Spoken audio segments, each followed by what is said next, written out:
2016 में शुरू किए गए प्रधानमंत्री फसल बीमा योजना ने किसानों के जीवन में एक सकारात्मक बदलाव लाया है। हाल ही में शुरू किए गए सुधारों ने इस योजना को और किसान हितैषी बना दिया है। ऋणी किसानों का क्रियान्वयन PMFBY के अंतर्गत उसी बैंक के द्वारा किया जा सकता है जिस बैंक में किसान का KCC अकाउंट हो।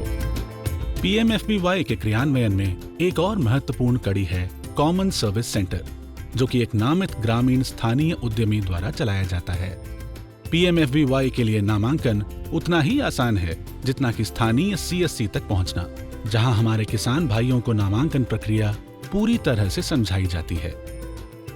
पुनर्गठित PMFBY योजना अब स्वैच्छिक है। योजना के तहत नामांकित किसान उपज में कमी के आधार पर मुआवजे के पात्र हैं।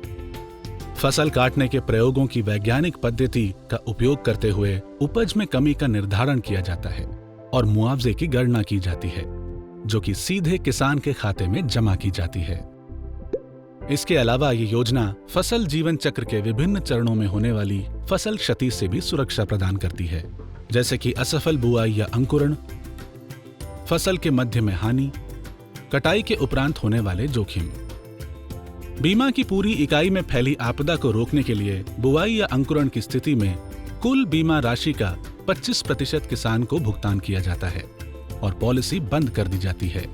मध्य मौसमी आपदाओं के लिए अनुमानित नुकसान का 25% भुगतान किया जाता है और शेष अगर कोई लागू हो तो वास्तविक उपज का आंकलन करने के बाद के चरणों में उसका भी भुगतान कर दिया जाता है।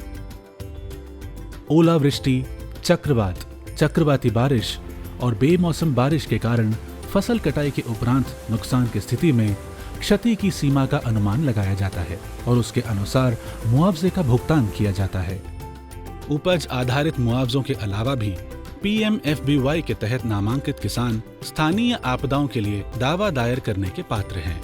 स्थानीय और कटाई के उपरांत होने वाले नुकसान की सूचना 72 घंटों के अंदर अपने नजदीकी बैंक, कृषि कार्यालय और भारत सरकार की फसल बीमा के ऐप अथवा हमारे टोल फ्री नंबर 1800-266-4141 के द्वारा दी जा सकती है।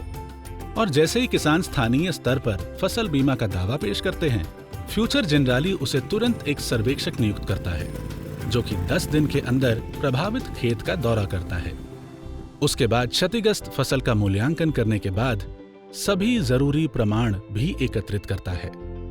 बीमा कंपनी में दावा दायर करने के बाद उसके आंकलन और मंजूरी होने के बाद स्वीकृत राशि सीधे किसान के खाते में अपने आप जमा हो जाती है।